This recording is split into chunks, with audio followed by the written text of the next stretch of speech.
And in 5 years, we'll be talking about, man, why did we build this with Astro? Why didn't we build it with... It was such a bad decision, exactly.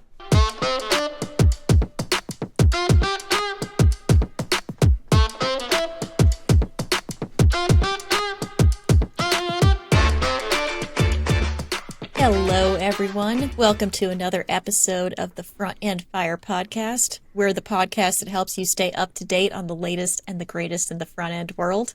I'm your host today, Paige Niedringhouse, and I am joined by my co-hosts, Jack Harrington. Hello there. And TJ Van Tol. Hey, everybody. And as usual, we have lots of news to cover, so let's get right to it. Let's do it. Awesome.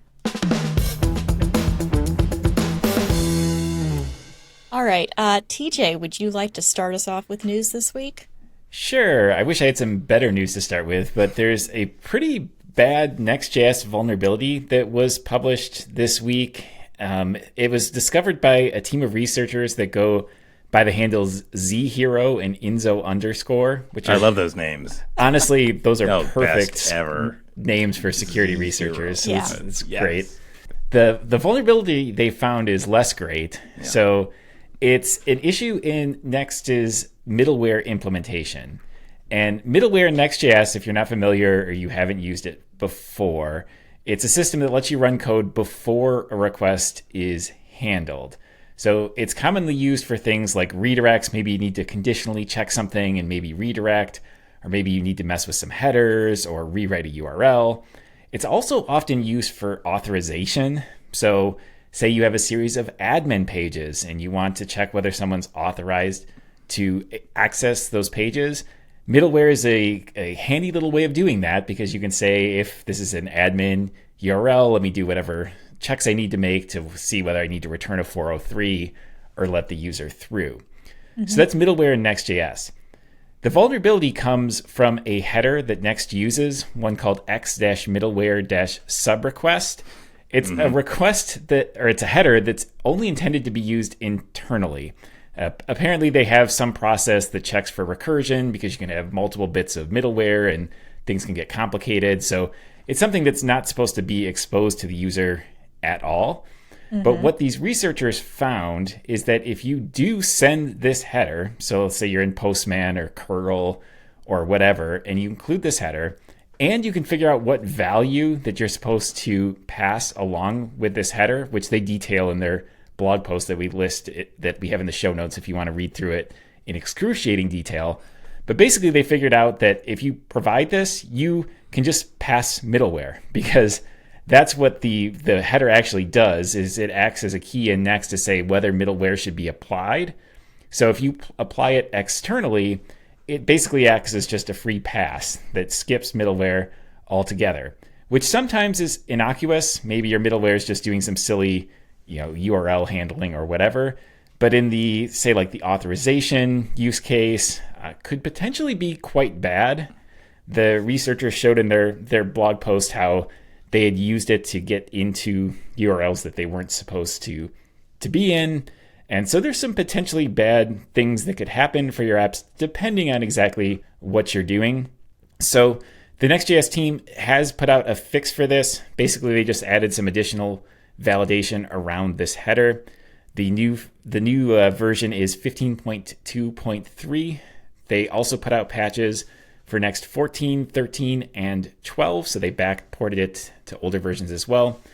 And they said that if patching to a safe version is infeasible for whatever reason, they recommend that you prevent external user requests that contain that header, because there's really no reason that header should be sent under normal operating circumstances. Yeah. Mm-hmm. And they actually said that this vulnerability doesn't affect apps hosted on Vercel and Netlify, because of the way those apps are hosted. They're essentially automatically removing some of these extraneous headers before they get to your application anyways. So if you're hosted on those platforms, you actually aren't affected by this at all.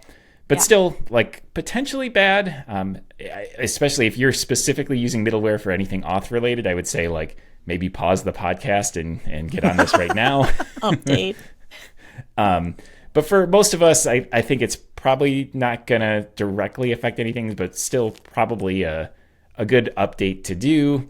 And it's made a lot of headlines this week because you don't see big vulnerabilities like this very often in the front end world. Yeah. Now to kind of take a little bit of the heat out, I would say one, as you said, you can do a firewall fix for this, right? So that's one thing you can do almost immediately is ban that header.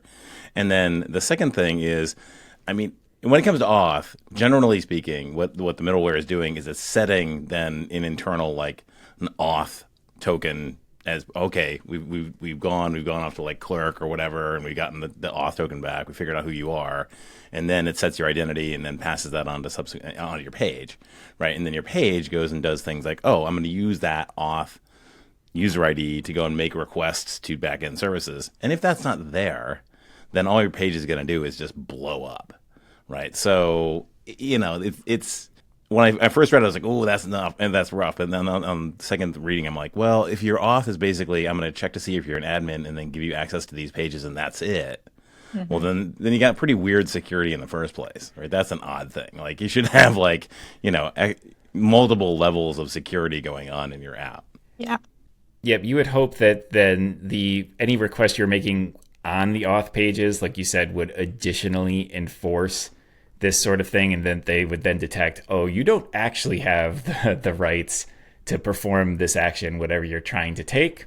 Yeah. So I would say most people, you're probably fine for this, but still not a bad idea to just bump up your version number. And, always a good idea to get it. Yeah, the patch is out, upgrade, don't even hope that you're good. And for what it's worth, it's the Pages router and it's Pages router as well. So they both use essentially the same middleware base. So it's both versions of Next. Yeah. And it seems to have been handled pretty responsibly. So the two researchers reported it internally, and it did take Vercel a little time to jump on it initially. Presumably because they have to work through these queues of they get submissions all the time. But once they confirmed it, they patched it pretty much immediately. They put out the new versions, and then the security researchers published their blog post when the patch versions were available. And I learned that Vercel apparently has a bug bounty for these vulnerabilities. So these people got paid for publishing this stuff additionally. So awesome, good for that. Yeah. Kind of cool to see that the process worked sort of as intended for this sort of thing. Yeah, for sure. All right. So update your Next.js project if you're using one with middleware. Jack, what is your news for this week? Okay, so Michael Jackson, not that Michael Jackson, but Michael Jackson from the Remix team put up a tweet saying that he's had it with RSCs. We're done. And so basically saying, Remix is not going to try to use RSCs. At least that was what the inference was. It's not clear. There's been no official kind of thing where they've said that they're not going to do it. Now this actually is I would say, at least in my memory, the third time that they've bounced on RSCs. In the beginning it was they're going to have it, and then we don't like it, and they had this full on massive blog post about how they don't like it, and then for some reason they changed their mind and they did it again, and they whatever. And so who knows? Maybe they'll get RSCs, maybe not. But apparently the current thinking is that Remix is not going to get RSCs, which would be React Server components. If you don't know, and I was they just kind of keep bouncing on this sort of stuff. But it's causing a lot of hate currently, at least on X, about RSCs. A lot of people whinging on there, and I don't really get it, because to me it's like being angry at if you're a framing guy, or you're a constructor and construction person, and you use nails most of the time, getting angry at screws. It's whatever. I mean, it's you don't use that tool, so don't what's the big deal? Just don't use it. But apparently people are really angry about it. So there's that. Well, sometimes it's good to zig when others are zagging, because the RSC train seems to be gaining a lot of steam. There was a lot of initial angst just because of the complexity involved with it. But I mean, we covered last week, even Parcel has RSC support. A lot of the big players are getting in on this. But RSCs aren't for everyone because they genuinely do introduce a lot of complexity into your ecosystem. And so if you want, as a framework, want to be the one that doesn't use it and you can claim some of the advantages of that, there's certainly a place for it. Sure. So that could be a way that they could stand out. I don't know. I guess we'll see. And you can use them or not, right? That's the thing. And they don't, unless you use them, they don't really add that complexity. But by adopting something like, say, the Next.js app router, you're implicitly adopting RSCs because it's built on top of RSCs. And I do think that I understand a little bit of the hate in that Next.js, which is very, very popular, right? They had the pages router, and then they went to the app router, and they kind of deprecated the pages router and said, no, we're not going to support that anymore. And maybe that was too strong, but yeah. Well, I mean, you say complexity only if you use it, but there's a lot of complexity from the framework author's perspective. Both, the two paths, the code to maintain both paths, the documentation to do both.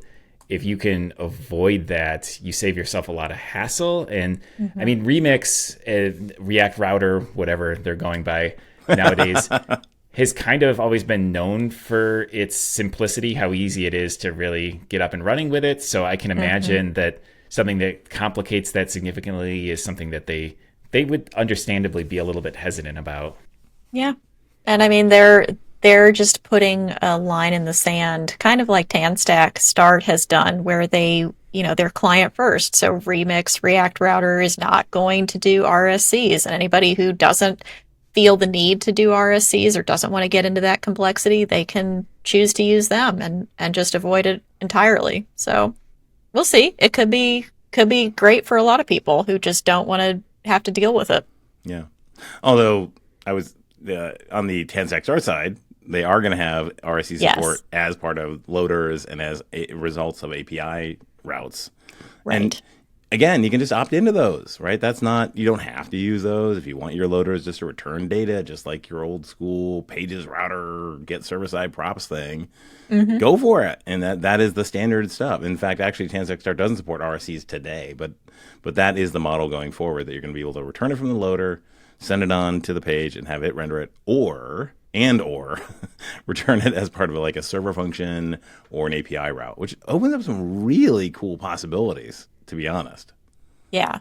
I mean, the frameworks that are newer and had foreknowledge of RSCs definitely have an advantage in that regard. But for the ones that existed before React 19 and all those changes, they can't just drop. Or if they did drop support, or if they just went all in, they would have even more angry customers at the door with pitchforks. So yeah, it's a tough decision to have to make. And Vercel tried to split the difference, which made a lot of people unhappy because then it made Next really complex. And I guess React Router's like, no, we're not going to split the difference. We're just not going to do it. At least for now. Who knows? They go back and forth. So we'll see. Yeah. 6 months from now. And I'd be delinquent if I didn't mention that there's other RSC alternatives. There's Waku, and then there's React Server that both support RSC. So there are other alternatives to App Router if the App Router jam, the App Router way of doing RSCs isn't your jam. Nice. All right. So my update for today is that Rsdoctor has hit 1.0. Ooh. And we've talked about RS Pack and kind of the RS ecosystem in general in previous episodes, but Rsdoctor is one of the 7 or 8 RS things that now exist. And it in particular is a build analyzer that is tailored for the RS Pack ecosystem, of course, but it also is fully compatible with Webpack ecosystem. So it's a nice visualizer that you can download and open up on your computer and be able to see your build processes. And it even offers analysis to help dev teams to identify bottlenecks, to optimize the performance of their apps, and to improve the engineering quality. So it's kind of taking a bunch of different tools that existed and putting it into one nice GUI interface so you can see it and use it and make your bundles smaller and your apps faster and all that good stuff. So out of the box, it supports Docusaurus and Storybook and Next.js and Nuxt and Links, and then all the RS things. So RS build, RS press, RS lib, etc., etc., etc. And their future features that they want to add are an AI powered analysis. So if you are trying to analyze your application, but you don't really have a lot of experience in that, they want to help you to make it better. Plus CI actions to monitor bundle sizes. So when your CI processes are running, you can get alerts when your bundle has just exploded in size and somebody added Lodash or some other massive library and you didn't know about it. So some pretty cool stuff. And I guess had forgotten this, but it's actually made by ByteDance. So, I mean, it's in Lynx, obviously. Sentry and Grafana also use it, which are not ByteDance owned properties, but it was created originally by ByteDance and then open sourced. And it's another offering from our friends over in China.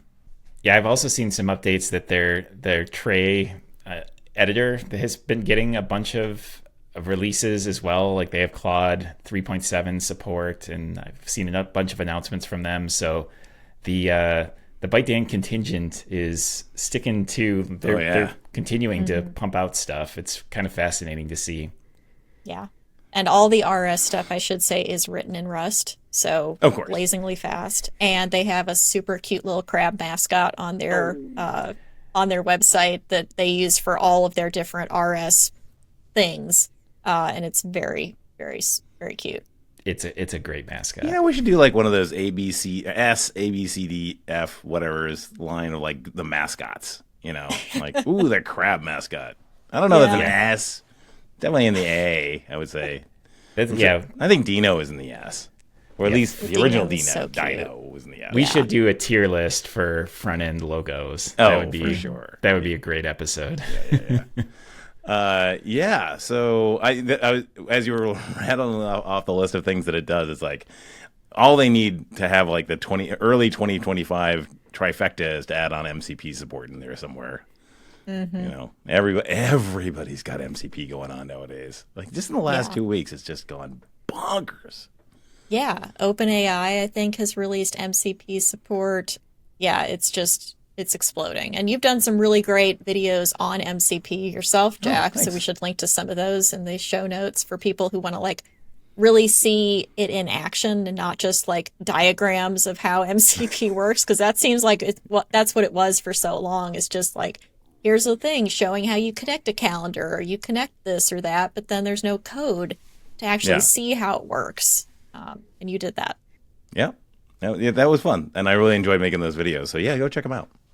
Got some pretty sweet guitar images. I've had comments where like, I want to buy that guitar. I'm like, yeah, but those it doesn't things exist. Look great. But, you know, in fact, actually, yeah, right? Yeah, actually, I just updated that guitar set because I wanted, in another example, I wanted to have some acoustics and some electrics and have it so that you could have like user preferences as to which one you liked. So I needed some more acoustic guitars, and I ended up generating some new ones. And there's like a superhero looking one that's like, oh, that actually, I really want that guitar. That looked really cool. Yeah. So did you use Leonardo AI for that or some other? Yeah, that's Leonardo. Generator? Yeah. Nice. Yeah, those turned out really well. I guess to go with the 2025 theme, I should like do a Studio Ghibli guitar as well. It's trending right now. Oh my God. We'll talk about that in a minute. I'm going to cover that later. Yeah. It's funny, though, because the single biggest material impact AI has had on my job in DevRel is on demos. Oh, yeah. Because it used to be that creating demo apps was horrible for me because they would look like crap because I'm not a designer and I always feel bad about getting I work with talented designers and but taking their time to work on my little guitar app or, you know, my little Pokemon app or whatever seems so silly. But now with AI, it's like, man, you can just generate something that looks super professional, and it makes for a far more compelling demo. Looks way more professional, way more usable, way more real world. It's crazy times we're living in. And it's so much fun. I mean, just like, okay, I've got my everything's working, everything's wired up, everything's all good. It's cool. Add that, commit that with, you know, Git. There you go. You got everything set. And then you basically just go into the vibe code into the AI and say like, I don't like the way this looks, make this look a little better and stuff. And it's like, next thing you know, you're like, oh my God, this looks so much better. Yeah, but you're not losing anything. If it blows up, you're just like, whatever, get reset, head hard, done, Exactly. Okay, bye. I saw some like trending thing of top tips for vibe coding, and it was kind of silly, but I agreed the top tip in that article was get good at Git. Yes! Which I totally agree with, because because like you said, the first step is if you know you have something stable committed, at that point, man, you could just let the creativity flow. Oh, yeah. Because who cares, right? If you screw it up, you know how to get back. But exactly. I feel like a lot of people experimenting with vibe coding that are more junior, probably Git knowledge is harder to come by through AI, and it's probably worth prioritizing right now, just so that you really know how to fall back and to commit when you do have a stable version, because that stuff is super important. Yeah. Totally. I've seen a bunch of different posts of people saying, I lost 4 days worth of work on vibe coding. Like, seriously? Yeah, you just like get decent at Git. Like, there's really good support in your VS Code. There's like a whole panel, whatever. And now with like cursor and stuff, it's even on the command line. You can just literally like command I or K or whatever it is and say, hey, save my everything. Changes. Like, what? Yeah. I don't even know what you're doing. Just like, Yeah, you can even save my changes Git. or something. I have not experimented with it, but I'm curious to see how well that works. Oh, it works really well. Like, I'm terrible at Git, and it does Okay. it does a good job. Yeah, especially when you're dealing with branches and stuff. Oh yeah. I despise all the branch commands and like rebasing, detached head picking. mode. Oh, The heck does that mean? Detached head? What is this, like Ichabod Crane? What are we talking about? Detached head? I worked at a hosting company that used Git pretty heavily, and it was one of the better things for my career because I was kind of thrown into the deep end when it comes to Git. And knowing some of that stuff in and out has been, invaluable. And I'm not saying I'm some total expert, because with Git you can get into absolute insanity if you go deep enough. But just knowing the basics of branching and rebasing can be super useful. But you don't even need to know that. If you want to just save your butt during not really. vibe coding, you could just be on main, which is one branch, and just like, okay, it's stable. Yeah. Git add -a. That'll add all of my files. Done. Git commit -m, and then some message like, it's good now, First or whatever. commit. First commit. Whatever you want. Perfect. Just like throw it in there. Bang. And Push. then not even, you don't even have to push. Like, if you're just doing it locally, that's fine. Yeah. Or if you have a remote, sure, cool, push. And then, like, you want to see over in your list of all the files, like them all go from like green or red to gray, which basically means like they're checked in, they're good. And then when you do your vibe coding, you'll see like all the files that changed are now in green, hopefully, or red if they blew up. Yeah. And those are the ones that delete some changed. stuff. Yeah. Yeah, exactly. So easy. So easy. There you go. You see? Vibe coding advice. Vibe coding advice in your podcast. Done. Yep. You're good. Nice. All right. Do we have any bonus news for this week? We do. I can go first for this one. So I saw a headline that a company called Browser Use raised $17 million. And what threw me off about this is that, so I'd never heard of this, but I looked this company up, and they have an open source GitHub repo that has 50,000 stars. Ooh. So I don't know if I've just been completely missing this, but what their company does is they essentially make web sites easier to crawl for AI agents. So they take HTML structures and just format it in a way that makes LLMs easier to understand and navigate. Because most LLMs today, and we've talked about like OpenAI has a tool that does this, some others do as well. They essentially rely on taking pictures of the website and trying to figure it out from there. And this instead actually like parses the site, it scrapes it and parses it and uses that approach instead, which is apparently more reliable, or more reliable enough that it was able to raise $17 million. And they have, you can try it out. It's open source and on GitHub, which is also kind of cool and kind of fun. They do have pro plans that they charge for that are actual hosted versions. and they have enterprise plans. I don't know who's using that, but maybe that's what they're going to use their funding to pursue. But just a kind of an interesting headline I saw for an interesting tool. Yeah, absolutely. For sure. Any other news we want to talk about? Yeah, so it turns out Redwood.js, I don't even know if you guys know what Redwood.js is, but Redwood.js is kind of a competitor of like Next, I would say, or Next.js.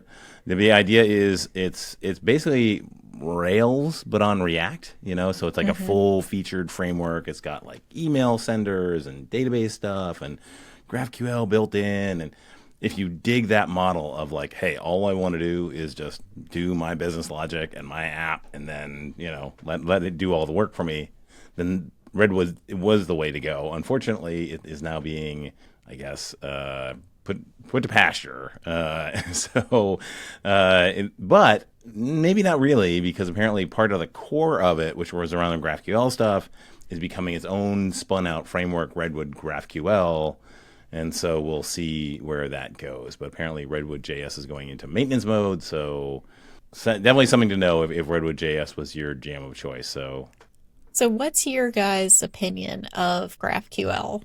Do you like it? Do you think it's too verbose and boilerplatey? Do you use it, or would you choose it in a new project?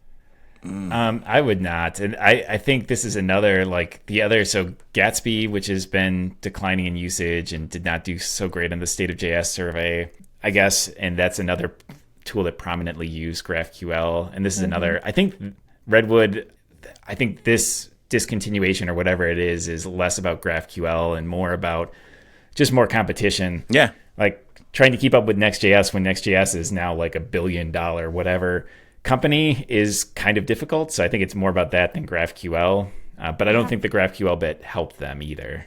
Yeah. Yeah. I remember that was one of the, when I went to go see them like at a React Summit in New York, I went to their conference, their talk, and they were kind of backing off the GraphQL thing since they found that to a lot of folks, that was like a barrier to entry. But the way that they did it was really cool. Like basically you could create a widget that was bound to a GraphQL query, and then it was just a really beautiful type-safe workflow. But, that GraphQL thing just wasn't vibing with people. I actually think it's great tech, personally. I think the fact that it's such a really strong standard is really good, because then, you can write clients to it and all that kind of stuff.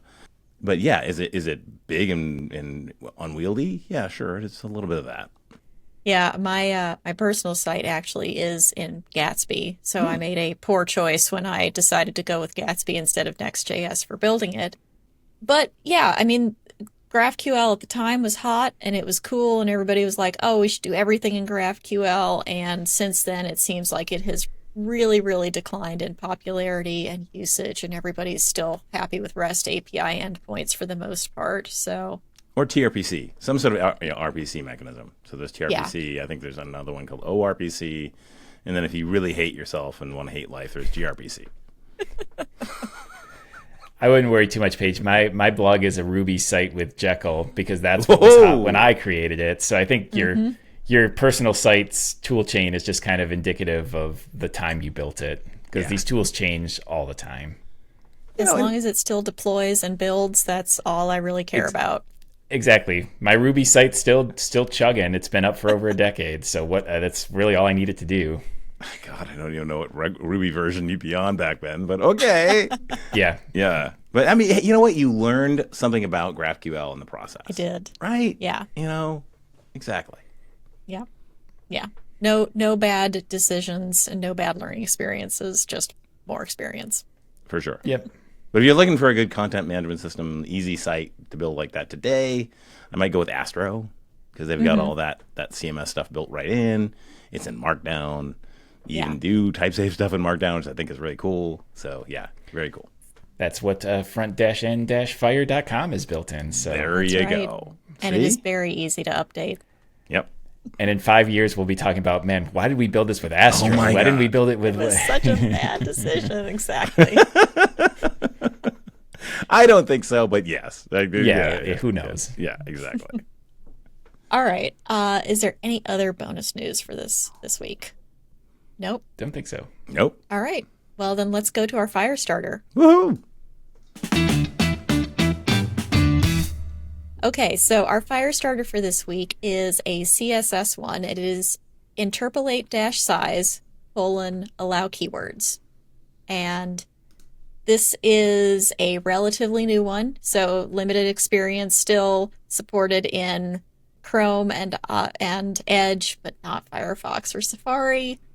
But it enables animations for different elements between a number. So if you wanted to have like an expanding accordion, or you wanted a drop down that would show up on hover, then you can do a number for the beginning state and an intrinsic size value for the end. So instead of having to set 300 pixels as the ending state or a particular value, you can use auto, you can use min content, max content, fit content, all those things where you're not actually specifying a value, a hard value, you're just letting the browser do the work for you. So that is pretty exciting.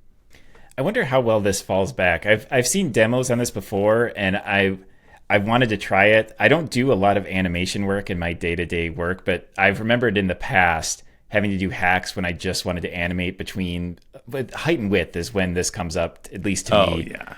Kind of often, where I don't want to set an explicit height on something, but I would like do it and it would be awkward.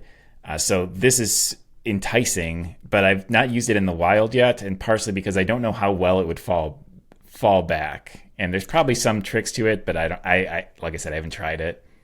Well, according to the MDN docs, this is a progressive web enhancement. So if the animation isn't supported yet because you're using Firefox or Safari, it will just show whatever it is without the animation, I think. So it'll just pop open, or drop down or whatever, just not slide or, disappear, reappear like that. So it actually should work pretty well.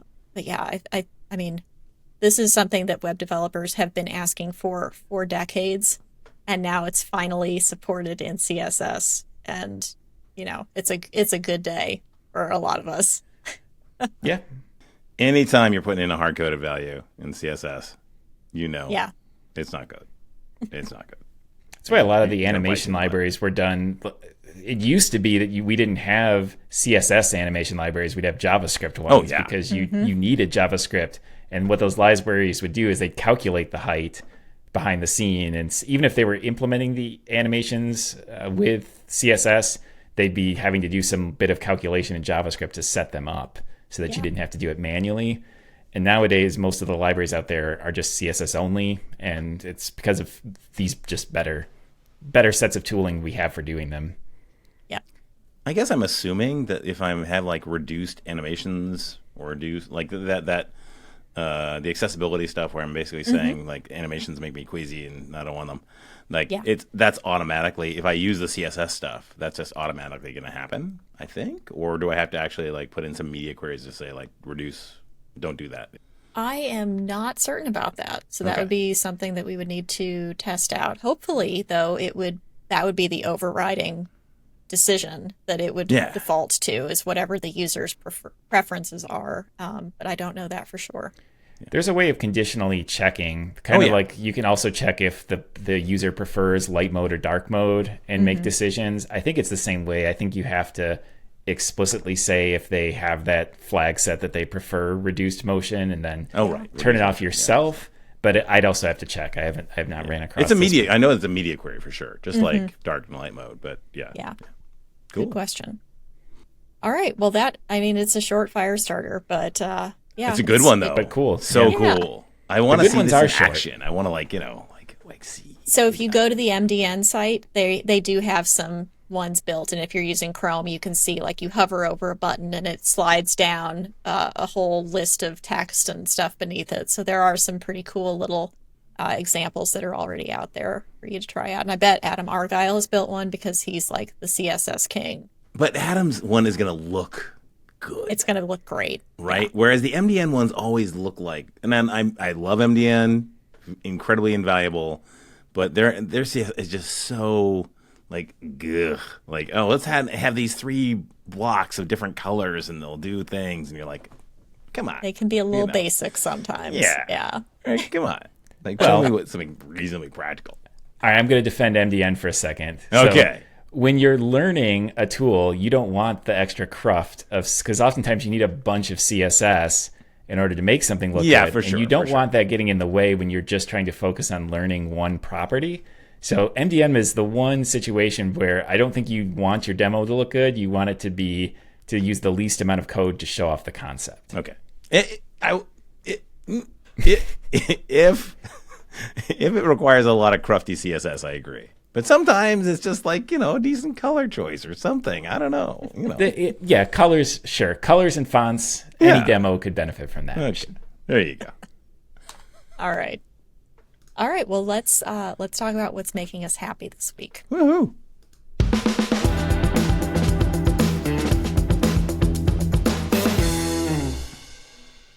Jack, what's making you happy? I'm in my third week, I think, of relearning guitar and having a lot of fun with that. My fingers are starting to get all, I guess, Getting calloused? get calloused and all that fun stuff.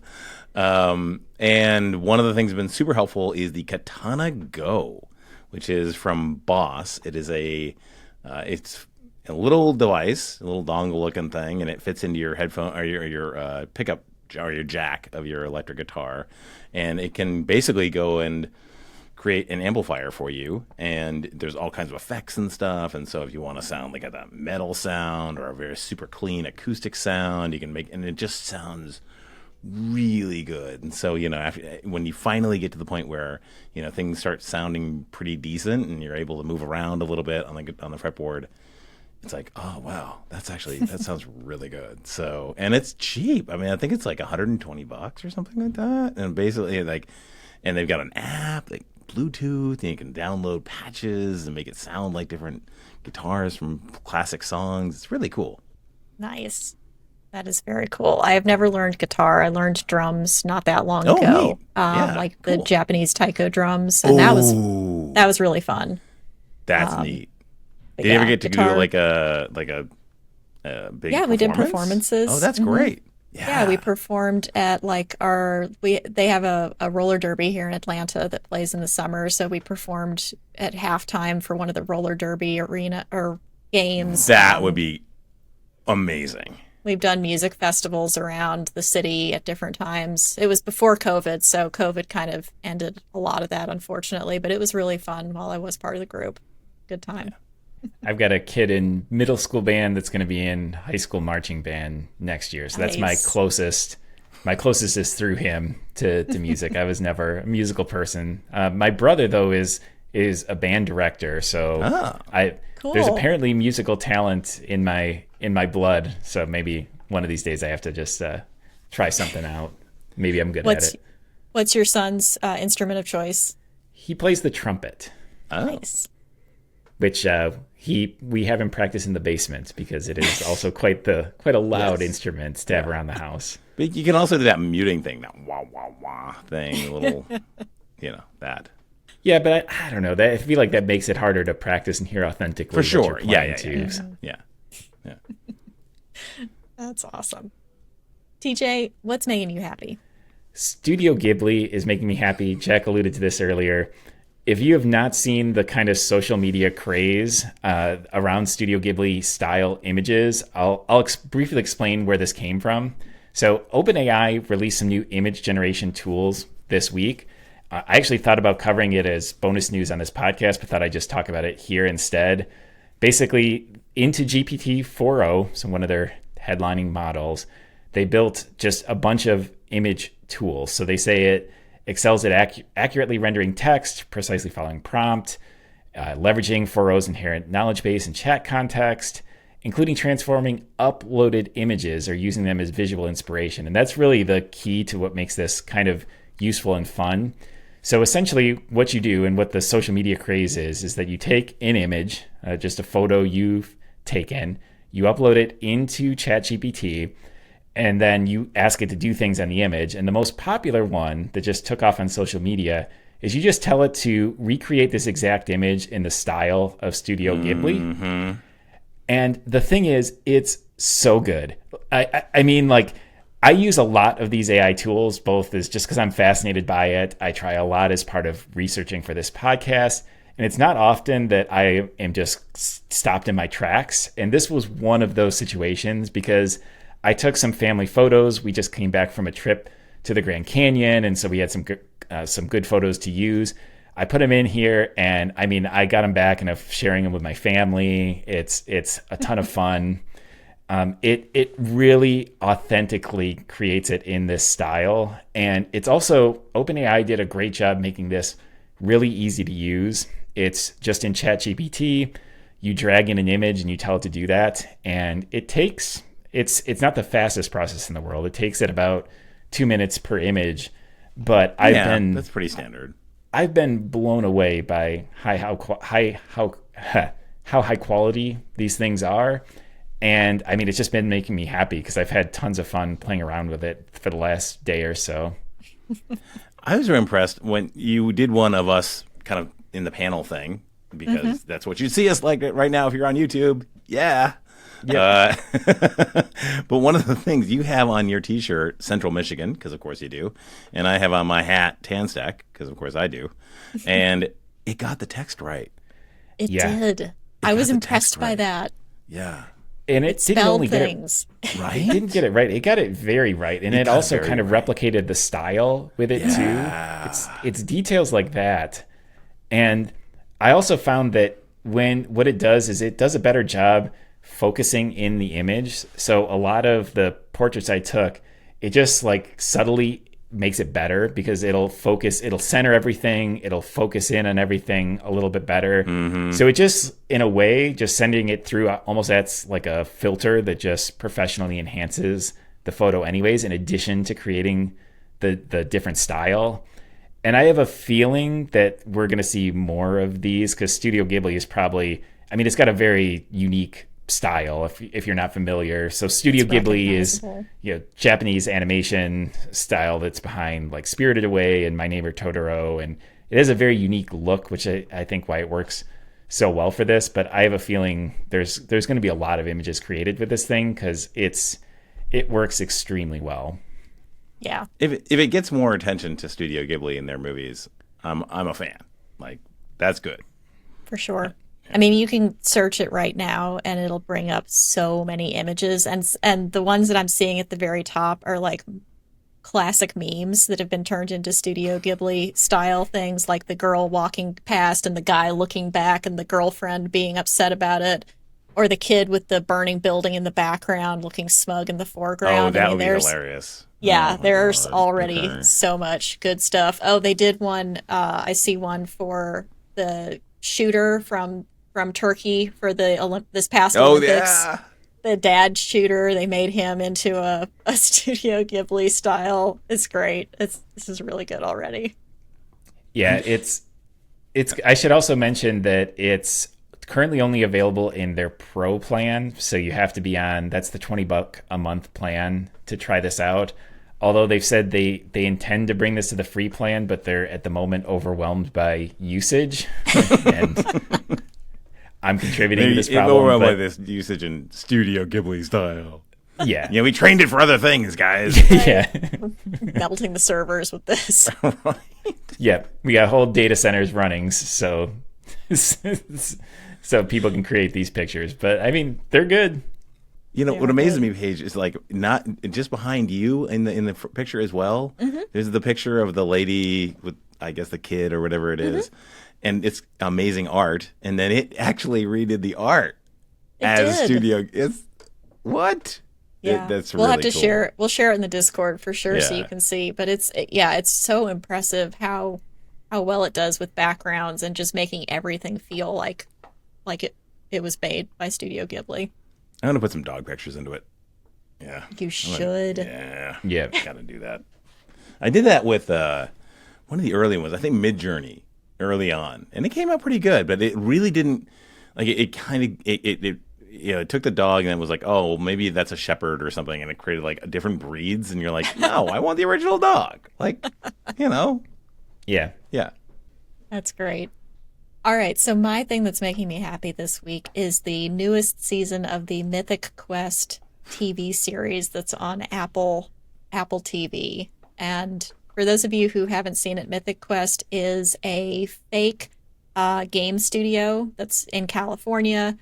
And it's all the stuff that goes on behind a massive online RPG game, which is, they call it Mythic Quest. And it's one of those things where, kind of like World of Warcraft or any of those other online games that you go and play and spend tons of time and tons of money leveling up your characters and going on quests and all that. But this is really about all the stuff that happens inside of the game studio. So the creative directors and the coders and the people who are coming up with the storylines and finance that's trying to make money off of all of this. And it's just really, it's so well written. It's so funny to watch. It's a great sitcom. I think Ubisoft is one of the contributors to it. So they have these awesome in-video cutscenes that they'll do of just random animated stuff that looks amazing as they're transitioning between different scenes. And wow, it is a really intense world if it's even halfway true, some of the stuff that they go through, and some of the just extreme fandom and commitment to the craft and hours that these people are pulling. And I think that they probably are, because I've heard that the video game industry, having not worked in it myself, is extremely cutthroat and very long hours, not the greatest pay necessarily, but it's grueling. Yeah. Grueling. Yeah. QA in particular is just awful. Yeah, they have the testers in there who are like in their cube just testing and gaming all day long. In the motion capture studio and all kinds of stuff. It's a lot. But it's really, really fun. And it's created by the people who wrote It's Always Sunny in Philadelphia and acted by some of them as well. So there's some really solid character actors in there. Have you started watching Side Quest yet? No, I have not. What is it? Oh, it's a 4-part side quest to the main quest, right? So yeah, and I think it's a musical too. Oh my God. No, Yeah, I will have to find this now. Yeah, they've released one, I think, so far. Yeah. Nice. Yeah, but it's great. If you have Apple TV, it's like 30-minute episodes on average, and you should definitely give it a try because I think you'll enjoy it. It's really funny.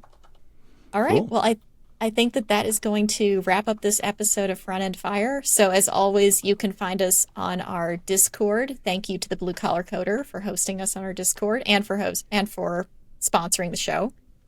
You can find us on our Front-End-Fire website. We're on Blue Sky, we're on Twitter, we're on LinkedIn, we're on all those socials. And we're on YouTube now. So if you want to watch the episodes and watch us talk to each other and laugh and make funny faces, join us on YouTube. And thanks for listening. We will see you next week. Yeah. See everybody. See you, everybody.